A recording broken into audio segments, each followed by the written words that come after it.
we would like to invite the next speaker, Chairperson Stella Griffiths, to explain about identifiers and standards. We will meet her through the video. Good morning, everyone, and hello. First of all, I'd like to say thank you very much for inviting me to be a guest speaker at ICOTech 2022. It's a real honor to be presenting to you today and to be included with such an impressive list of experts covering diverse copyright management topics. My only regret is that I cannot be there with you in person. So, alas, this presentation is pre-recorded. I also apologize if my voice sounds a little croaky today. I'm just getting over a cold. Thankfully, it wasn't COVID. Here's a brief agenda of what I plan to cover today. Mostly this will be high level, as I know you have an exciting and packed program, so there will not be time for me to indulge in detail. I will look at how existing standard identifiers can help with copyright management, including recapping some individual use cases. In addition, I also want to give you some early information about two new upcoming identifiers that I think may be of interest and help to your community. First of all, just to introduce myself. I live and work in the UK and have worked in and around publishing and standards for nearly 30 years. I'm Executive Director at the International ISBN Agency, which is the regulatory body for ISBNs. I will mention ISBNs later in this presentation, and I'm sure most of you know already that International Standard Book Numbers, ISBNs, are key supply chain identifiers for books. I'm also currently the chairperson of the ISO subcommittee that looks after standard identifiers in the creative industries. I don't need to remind any of you how important rights are with regard to intellectual property. So this summary slide is much more a reminder for me. For example, as well as documenting and giving appropriate credit, we also need to understand how we can protect property and ensure that the financial benefits arising from monetized products go to their rightful owners. So how can standards, and in particular identifiers, help? What exactly is a standard, first of all? A standard is something that documents rules and processes so that you can follow the same steps and get a predictable outcome. It is built on experience and rigorous testing of components, of procedures, of assumptions, and so on and so on. A standard can be applied at any level, from a specific industry to local, national, or international levels.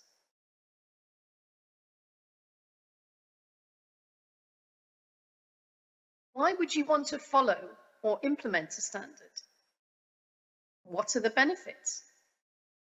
Well, if a group of experts have already carried out experimentation, testing, and asked all the hard questions, it means that you don't have to duplicate that effort. You can rely on their earlier work. Standards are with us in all walks of life: pharmaceuticals, construction, air transport, etc., etc. Often, they are important for safeguarding health and safety. Standards can ensure consistency of quality and reliability, encouraging confidence in customers that a product meets a particular standard. In my opinion, one of the most important benefits arising from standards are that they level the playing field.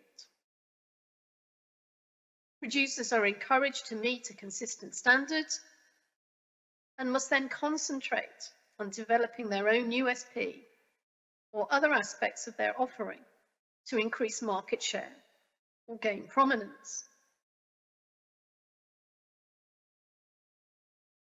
I am currently chairperson of an ISO subcommittee.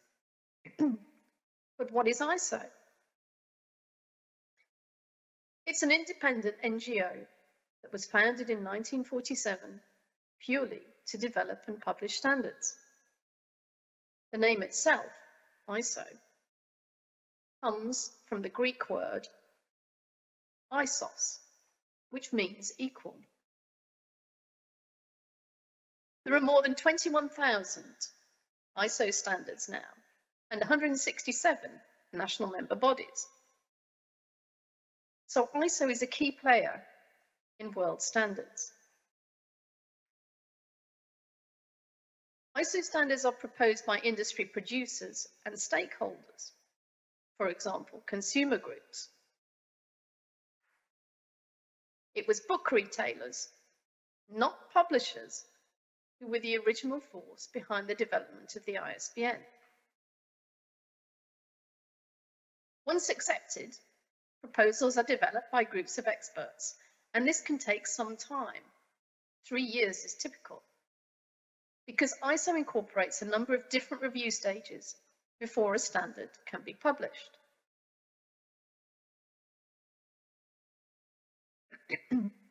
We looked a few slides ago at the general benefits of adopting a standard. And I think that there are some particular benefits if the standard is an ISO standard. ISO standards tend to gain worldwide acceptance and to be regarded as the single solution to particular problems. The particular ISO subcommittee that I'm involved with looks at identification and description. Up to this year, we have published 26 standards and have 5 more in development. This map shows the countries that are involved in the subcommittee's work. As you can see, Korea is a participant. However, you can also see that certain regions of the world remain underrepresented on our subcommittee. So I'm not denying that there is work to be done there. The subcommittee is involved in a mixture of creative and information management areas. And you can see a list of them on this slide. And here are some of the identifiers that are under the umbrella of this committee. I hope that many of them are familiar to you.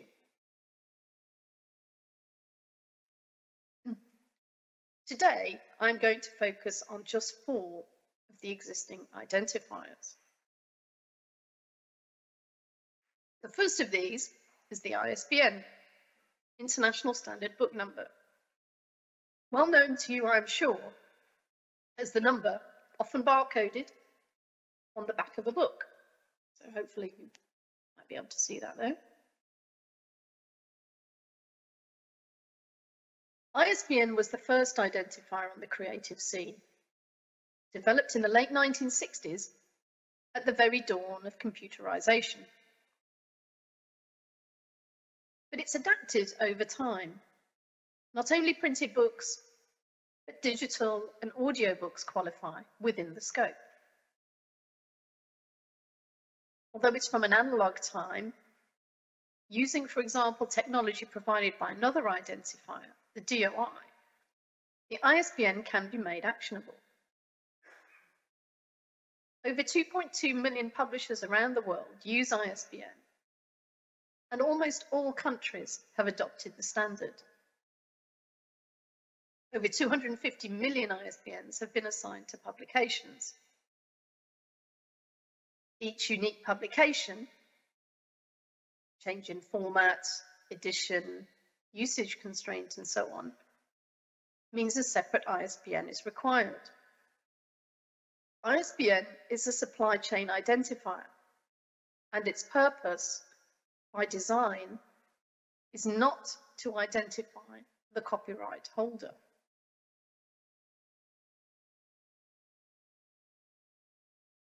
In fact, its purpose is to identify a particular book in a particular format and edition by a specific publisher who may or may not be the copyright holder.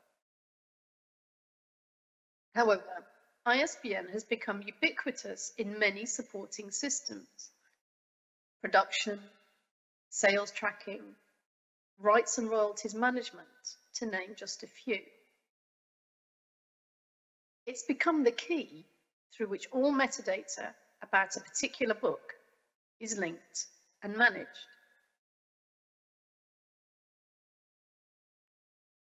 In fact, if you want your book to be listed and discovered, an ISBN is really a must in order to be accepted in bibliographic databases and on e-tailer sites.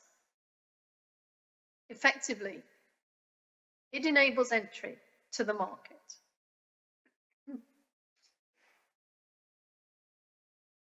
Pages such as these about books are made possible by ISBN and the rich metadata associated to it.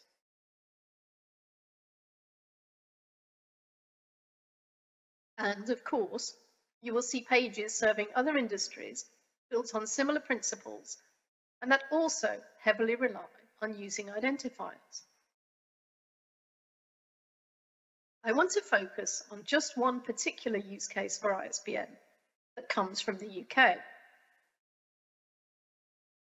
And that use case relates to the public lending right. This has long been established in the UK, although I gather from some research that I undertook for this presentation, there is some controversy about introducing it in Korea. In the UK, PLR was first created as distinct legislation in 1979, not as part of the Copyright Act. In the UK, authors, illustrators, photographers, translators, and editors, etc., can register for PLR as long as they can provide an ISBN for their publication and their name appears on the title page. Overall funding for the scheme comes from UK government and sets a level per loan and also a maximum that anyone can receive. A representative sample of public libraries provides statistics for all books, audiobooks, and e-books loaned. Payments are then made to the correct authors, etc., based on the number of loans per ISBN. The PLR scheme helps to encourage diversity of literary and cultural heritage within libraries, and particularly supports writers in less commercial genres.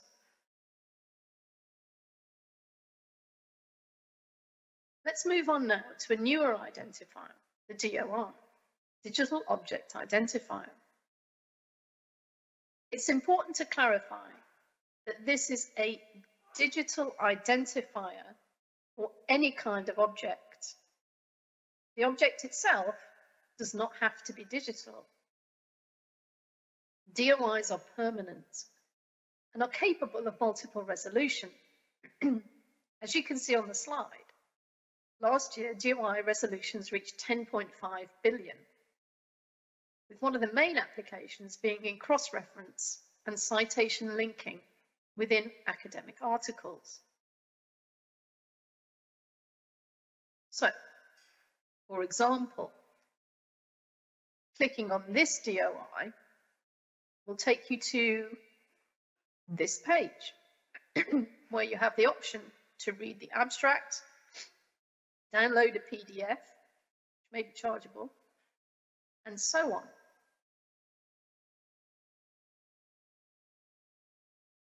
DOI is applicable across many different types of industry, including movies and TV.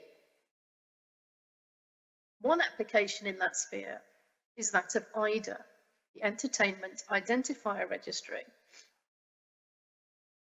In the last 10 or so years, with the growth of streaming and other services, exponential increases in video content have brought new challenges for metadata management.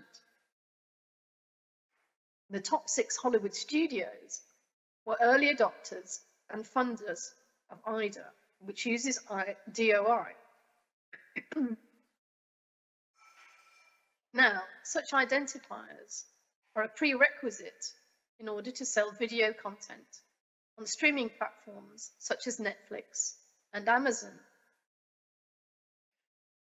For some time, there was also an issue in that there was already another specific ISO identifier in this sphere that was not based on DOI. This was called the ISAN, and this led to confusion between ISAN and IDA. To help improve this situation, now it is possible to make a joint registration and get both an ISAN and IDA.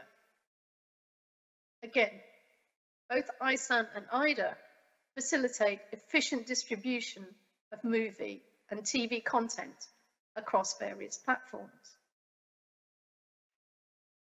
ISRC, International Standard Recording Code, is the identifier for sound recordings and music videos of all types, including podcasts. The identifier is permanent for the lifetime of the recording and, like ISBN, is based on uniqueness. Every different version or mix needs to have a separate ISRC in order to be marketed.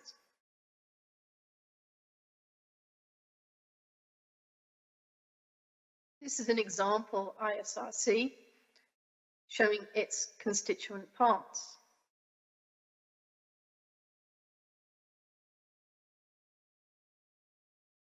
In this particular use case that I'm showing on the slide, the combination of ISRC for the recording and ISWC, the identifier for the musical work, helps to ensure royalties are distributed accurately.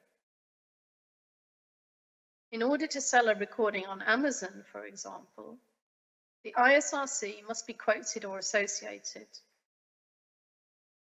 Then, each time music is sold, the copyright fees are paid to the CMO and associated with the ISRC. The CMO looks at the ISRC to find the corresponding ISWC that is linked to it and uses that to pass on copyright fees to the correct copyright holders.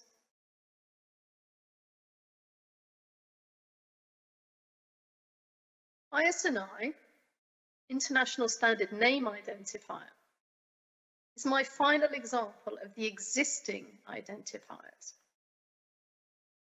It is the identifier for public personas in creative activities. These can be individuals, e.g. authors, illustrators, film directors, even fictional characters, or organizations, publishers, studios, record labels, and so on. The concept is as a bridging identifier, helping to disambiguate, as well as to provide links and crosswalks between different schemes.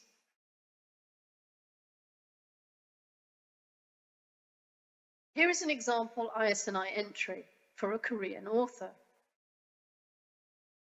As you can see, the entry details the name of the author in different scripts, languages, and formulations, but indicates that they relate to the same person.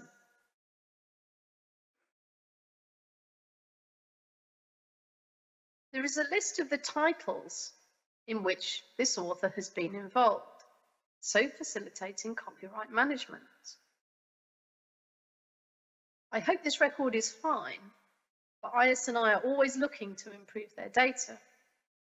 If you are familiar with this author and have any comments on the ISNI entry, I'm sure that IS&I would be glad to hear from you.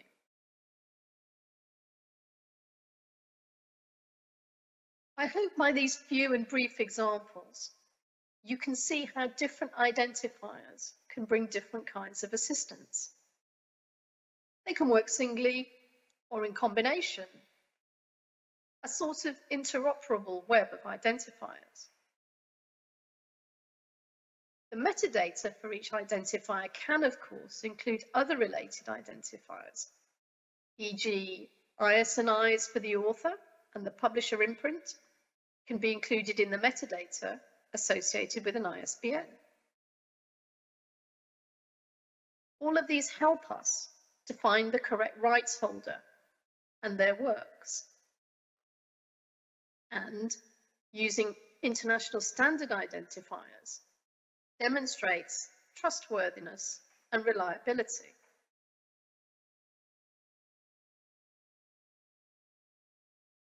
I would now just like to spend the remaining few minutes highlighting current work going on towards developing some new identifiers. You might have thought that the landscape was busy already, but there are definitely gaps and spaces that are not covered. These proposed standards are still in progress, but I think they may be of interest to you. The first of these is called RAID, Research Activity Identifier, and is intended to identify research projects or sub-projects. So it's an identifier for the ongoing work rather than the eventual output.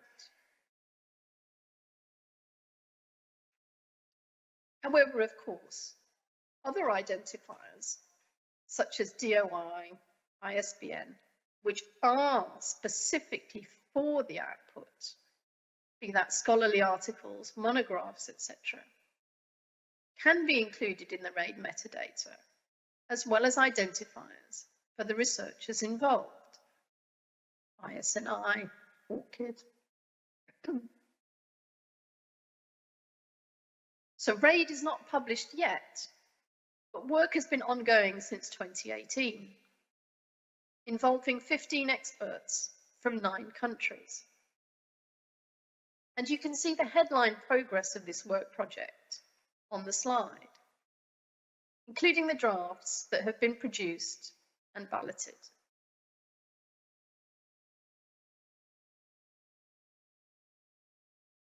In fact, the text of the standard is ready for publication, so probably you may see it by around the end of this year.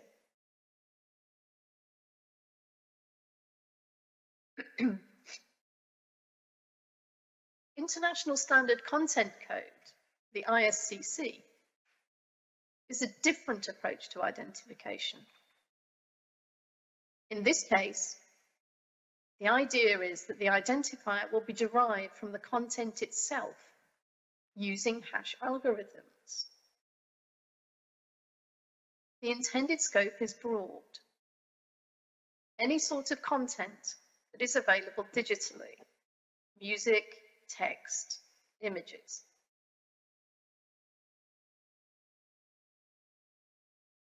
Generating from the content directly will enable deduplication or disambiguation of similar content. Perhaps other applications that could be readily envisioned might be copyright protection, versioning, detecting copyright infringement, and so on. So in principle, I think it could be potentially very useful. Compared to RAID, this standard is not so far down the development road.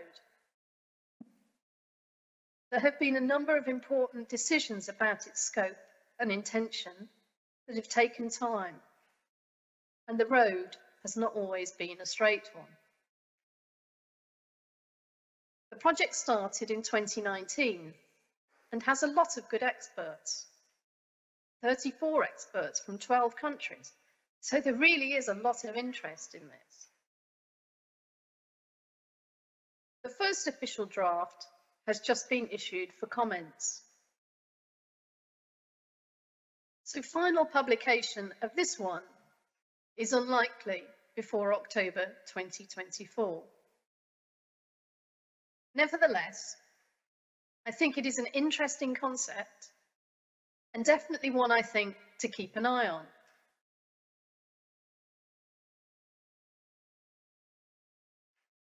Thank you very much again for inviting me to speak here today. It's been an honour and a pleasure to present to you, and I am only sorry that I could not be there in person to see you all. Thank you so much for your attention. Here are my contact details. Please feel free to get in touch.